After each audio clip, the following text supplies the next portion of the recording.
मेरी आंखों के सामने हजारों की तादाद में मौजूद जाले और कुमरौली के हजार नौजवान साथियों, मैं आपकी मोहब्बत को सलाम करता हूं। यहाँ मंच पर मौजूद प्रवीण पाठक जी आईसीसी के पर्यवेक्षक हैं।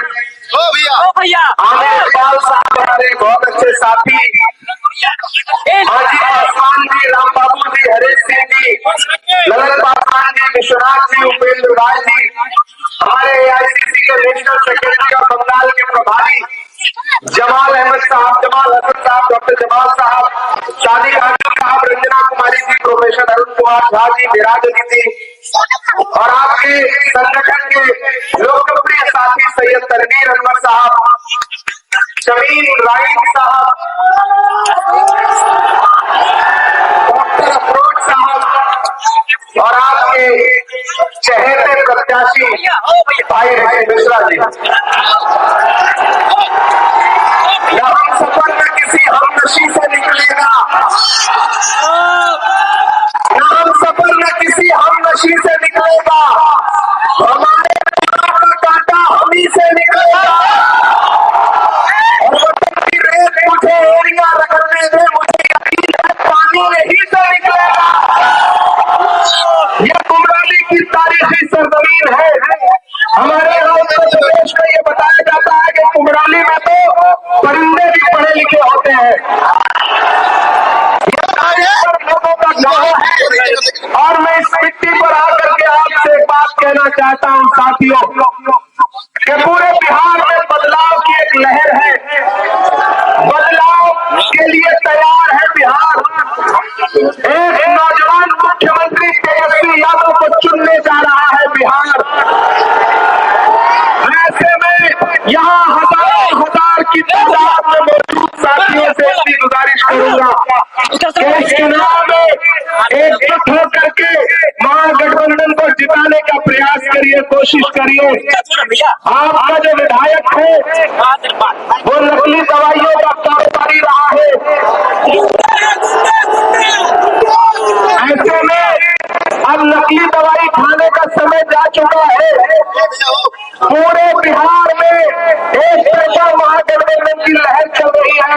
मैं बड़वाड़ा से लेकर के, नालंदा से लेकर के, बिहार शरीफ से लेकर के, पूर्णिया से लेकर के, धमदाहा से लेकर के, बेतिया से लेकर के, राजा पाकर से लेकर के, दीघा से लेकर के, फुलवारी शरीफ से लेकर के, आज यहाँ आपके बीच में पहुंचा हुआ पूरा बिहार घूमने के बाद पूरी जिम्मेदारी से कह सकता हूँ कि आने वाले 14 नवंबर को तेजस्वी यादव को मुख्यमंत्री बनने से कोई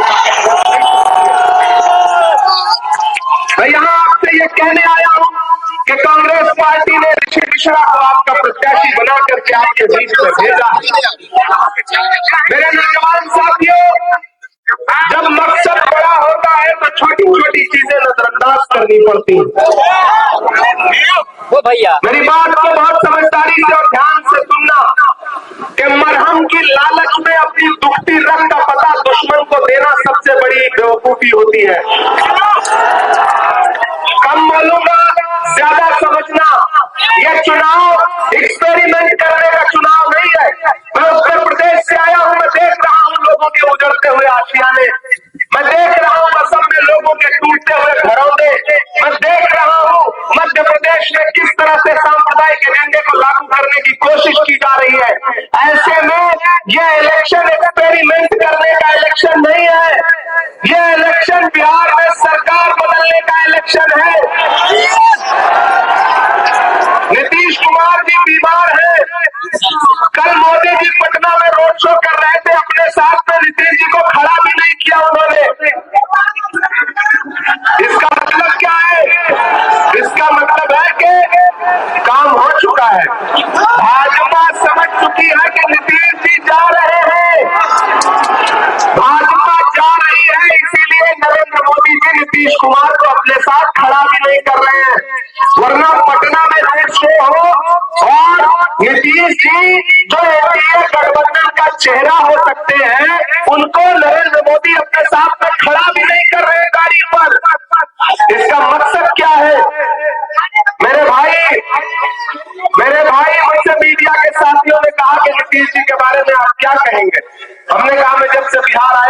भोजपुरी का एक गाना सुन रहा हूँ।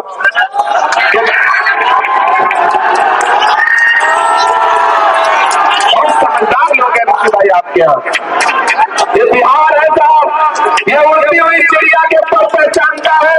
अगर दिल्ली में बैठ करके गुजरात के व्यापारियों को ये लगता है कि हम बिहार को दिल्ली के रिमोट कंट्रोल से चलाएंगे तो ये नहीं होगा। बिहार को बिहार की जनता चलाएगी, यहाँ के नौजवान चलाएंगे। उन्होंने पूछा कि नीतीश जी के बारे में क्या कहेंगे। मैंने कहा भाई, भोजपुरी का गाना है कि छन छन बदले तोरे मिजाज। एक तरफ भाजपा खड़ी है जिनके पास झूठी बातें हैं, जिनके पास झूठे नारे हैं, और एक तरफ महागठबंधन खड़ा है जो अपने मैनिफेस्टो में क्या वादा कर रहा है कि जैसे ही महागठबंधन की सरकार बनेगी हम बिहार के हर परिवार के एक युवा को नौकरी देने की वादा करते हैं। यहाँ एक नौजवान साथी पोस्टर लेकर के खड़ा है कि स्टेडियम कब बनेगा। ये मेरे नौजवान, ये मैं जज्बे को सलाम करता हूं। बहुत अच्छा सवाल है। जीवेश मिश्रा ने स्टेडियम बना के नहीं दिया, उनको हरा करके घर बैठाओ, ऋषि मिश्रा को जिता करके असेंबली पहुंचाओ, स्टेडियम भी बनेगा, लाइब्रेरी भी बनेगी, स्कूल भी बनेगा। मेरे भाई, दिल्ली में मैंने देखा है कि किस तरह बिहार के लोगों को इलाज के लिए एम्स के बाहर भटकना पड़ता है। कांग्रेस पार्टी और महागठबंधन क्या कह रहा है कि हमारी सरकार बनने दीजिए, हर इंसान को 25 लाख रुपए का इलाज का बीमा देगा महागठबंधन कांग्रेस पार्टी। हम मुद्दों पर चुनाव लड़ रहे हैं, हम नफरत की बातें नहीं कर रहे। मेरे भाई, ऋषि भाई आपके अपने हैं। मैंने कहा ना, जब मकसद बड़ा हो तो छोटी छोटी बातें नजरअंदाज करनी चाहिए। जीवेश मिश्रा के पिछले कुछ दिनों के भाषण उठा करके देखिए, उनके स्टेटमेंट उठा करके देखिए, वो कितनी चालाकी से, कितनी राजनीतिक तरीके से मामले को मोड़ देने के लिए किस तरह की बातें कर रहे हैं। जबकि सच्चाई ये है कि ये जाले की आवाम है, ये सारी चालाकी समझती है, इस बार सारी चालाकी खरीद जाएगी। इस बार मुझे पता है कि आप ऋषि भाई को जिता करके असेंबली पहुंचाने जा रहे हैं। अरे उनकी जेलों की ऐसी तैसी, मेरे भाई, जेलों से करना नहीं है, जेलों से करना नहीं है। ये पिछले 11 साल से दिल्ली में बैठी हुई भाजपा की सरकार लोगों को जेल भेजने के अलावा और कर ही क्या रही है। लेकिन मैं डरा नहीं, मैं छुपा नहीं, कहीं छुपा के खड़ा नहीं। जो डटे हुए हैं महास पर, मुझे उन सफों में तलाश कर। मेरे भाई, ये डरने का वक्त नहीं है, ये लड़ने का वक्त है। ये चुनाव बहुत जरूरी चुनाव है, इसलिए आप साथियों से गुजारिश है कि अदावत है, सियासत है, परिंदा है, शिकारी है। अदावत है, सियासत है, परिंदा है, शिकारी है, मगर इन सारी चीजों पर मोहब्बत अब भी भारी है। जाने वालों, अगले 1 मिनट आप, हाँ, चाय वाला भी सुनाएंगे, सब सुनाएंगे, सारा सुनाएंगे, लेकिन पहले संजीदगी से मेरी एक बात सुनो, मेरी एक बात सुनो। मेरे नौजवान साथियों, खास तौर से मेरी एक बात सुनो। ये महान बादशाह सिकंदर ने जब यूनान जीता ना, तो जीत का जश्न मनाने के लिए शहर की सड़कों पर निकला, तो उसने देखा कि पूरा शहर पर जश्न मना रहा है, लेकिन एक फकीर आदमी बेखबर होकर के सो रहा। सिकंदर को गुस्सा आ गया। सिकंदर अपने घोड़े से उतरा और सोते हुए फकीर के पास गया और उसको जोर की एक लात मारी और लात मार के कहा कि क्यों रे फकीर, मैंने शहर जीत लिया और तू सो रहा है। उस फकीर इंसान ने नीली आंखों से सिकंदर की तरफ देखा और देख करके कहा कि शहर जीतना बादशाहों का काम है, लेकिन लात मारना गधे का काम है। नारा लगा करके आए थे, बहुत हुई महंगाई के बाद अब की बार मोदी सरकार। हालत क्या हुई, 58 रुपए का पेट्रोल 100 रुपए के पार हो गया कि नहीं हो गया। ये महंगाई कम करने की बात करने वाली भाजपा और नीतीश की सरकार कफन तक पर जीएसटी लेती है, कफन तक पर। मैं आपका इमरान हूं, सड़क तक पर लड़ता हूँ। जाने वालों में आपसे ये कहने के लिए आया हूँ कि याद करो 2022 को 7 सितंबर का वो शाम, जब कन्याकुमारी में समंदर के किनारे खड़े होकर के मोहब्बत के मसीहा राहुल गांधी ने कहा था कि भाजपा पूरे देश में नफरत का केरोसिन छिड़क रही है, मैं इस नफरत के खिलाफ कन्याकुमारी से कश्मीर तक पैदल चलूंगा। 4000 किलोमीटर राहुल गांधी पैदल चले। नफरत का शिकार इस देश में सबसे ज्यादा कौन है? हम हैं, आप हैं, आप हैं या नहीं है? ऐसे में उस नफरत के खिलाफ 4000 किलोमीटर राहुल गांधी चलते रहे, बस एक नारा लगाते हुए, नफरत छोड़ो भारत जोड़ो। बस एक नारा लगाते हुए, मुझे नफरत के बाजार में मोहब्बत की दुकान खोलनी है। मैं चला हूं राहुल गांधी के साथ। जब मैं उनके साथ कंधे से कंधा मिला के चलता था तो मुझसे मीडिया के साथी कहते थे कि इमरान साहब आप शायर पहले हैं, सांसद बाद में है, राहुल गांधी के साथ चल रहे हैं, क्या कहेंगे? तब मैं कहता था कि जो हर जालिम से टकराएगी वो आंधी बनाऊंगा, जो हर जालिम से टकराएगी वो आंधी बनाऊंगा। नए अंग्रेज आए हैं, नया गांधी बनाऊंगा। हमने देखा है राहुल गांधी के माथे का बहता हुआ पसीना, हमने देखा है राहुल गांधी के पैर के छाले। मेरे भाई, आप तो इस बात पर ईमान रखते हो ना कि मजदूर का पसीना सूखने से पहले उसकी मजदूरी उसे दे दी जाए। रखते हो या नहीं रखते हो? मैं रखता हूं इस बात पर ईमान। मेरा भरोसा है कि मजदूर का पसीना सूखने से पहले उसकी मजदूरी उसे दे दी जाए। तो मैंने देखा है राहुल गांधी के पैर के छाले, मैंने देखा है राहुल गांधी के माथे का बहता पसीना। आज मैं जाले में आपसे राहुल गांधी की मजदूरी मांगने के लिए आया हूँ। और राहुल गांधी ने ऋषि मिश्रा को अपना नुमाइंदा बना करके आपके बीच में भेजा है, इसलिए अपना एक एक वोट लेकर के 6 नवंबर को घरों से बाहर निकलिए। और अगर आपने अपना एक एक वोट देकर के जाले में कांग्रेस का विधायक बना दिया और बिहार में 14 नवंबर 2025 को तेजस्वी यादव को बिहार का मुख्यमंत्री बना दिया, तो फिर 2021 में राहुल गांधी को इस देश का प्रधानमंत्री बनने से कोई ताकत रोक नहीं सकती है। ये लड़ाई बहुत बड़ी है और इस लड़ाई में खतरा डॉक्टर बाबा साहब अम्बेडकर के संविधान पर है, लोकतंत्र पर है। ये नफरत के पुजारी, ये बिहार को सौतेली नजर से देखने वाले भाजपा के लोग, गृह मंत्री अमित शाह आकर के बिहार में कहते हैं कि बिहार में फैक्ट्री इसलिए नहीं लग पाई क्योंकि यहाँ पर जमीन कम है। अरे अमित शाह जी, आपने भागलपुर की 1000 एकड़ जमीन अपने उद्योगपति दोस्तों को 1 रुपए लीज पर दे दिया। बिहार में जमीन है, बिहार में नौजवानों में जज्बा है, बिहार के नौजवानों में नौकरी करने का हिम्मत है, जज्बा है, अपने खून पसीने से मेहनत से अपना पेट और अपना परिवार पालने का जज्बा है। ऐसे में इनके जज्बे का अपमान मत करिए। ये बिहार के लोग हैं, अब ये तय करेंगे कि बिहार कैसे चलेगा। दिल्ली में बैठा हुआ हाकिम नहीं तय कर सकता कि बिहार कैसे चलेगा। और जिन्हें लगता है कि साजिशें करके ऋषि मिश्रा को रोक लेंगे, इधर आमिर इकबाल खड़े हैं, शमीम भाई खड़े हैं, तनवीर भाई खड़े हैं, डॉक्टर अफरोज खड़े हैं, जमाल साहब खड़े हैं, ये सारे लोग, आरजू भाई खड़े हैं, ये सारे लोग इस बात के गवाह हैं कि कैंची से चरागों की लबें काटने वालों, कुदरत के करिश्मों से लड़ोगे तो मिटोगे। तुम फूल को चुटकी में मसल सकते हो लेकिन खुशबू को बिखरने से नहीं रोक सकते। की खुशबू है। और ऋषि भाई आपसे वादा कर रहे हैं आज मेरे सामने कि आप एक बार इन पर भरोसा जताइए, इन्हें असेंबली पहुंचाइए। आपकी कोई भी शिकायत नहीं रह जाएगी।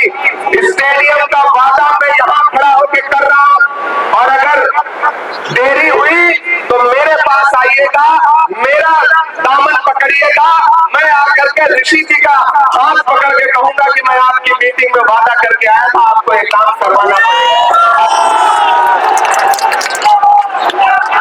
कहाँ सोया है। थक गए क्या आप लोग? मुझे पता है थक गए होंगे, लेकिन मुझे लगना चाहिए कि मैं जाले में खड़ा हूँ, मुझे लगना चाहिए कि मैं दरभंगा में खड़ा हूँ, मुझे लगना चाहिए कि मैं जिंदा भी लोगों के साथ खड़ा हूँ।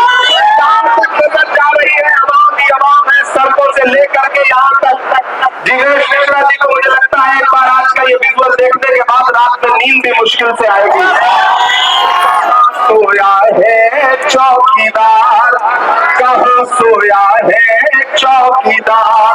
तैयार रहना अगली लाइन के लिए कि कहाँ सोया है चौकीदार, कहाँ सोया है चौकीदार। अब बिहार में बन जाएगी तेजस्वी सरकार, चौकीदार कहाँ सोया है चौकीदार। के चाय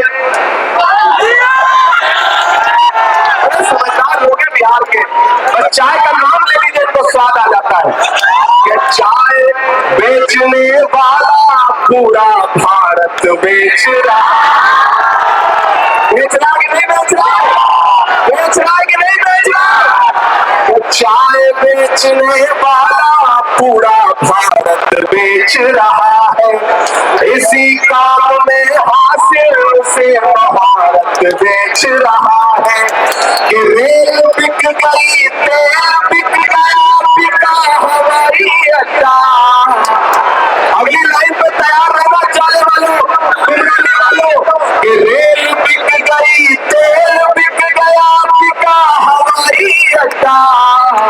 सब कुछ बिकता देख के खुश है अपने जेपी नड्डा। कि जनता महंगाई की मारी करती हाहाकार, कहाँ सोया है चौकीदार, कहाँ सोया है चौकीदार।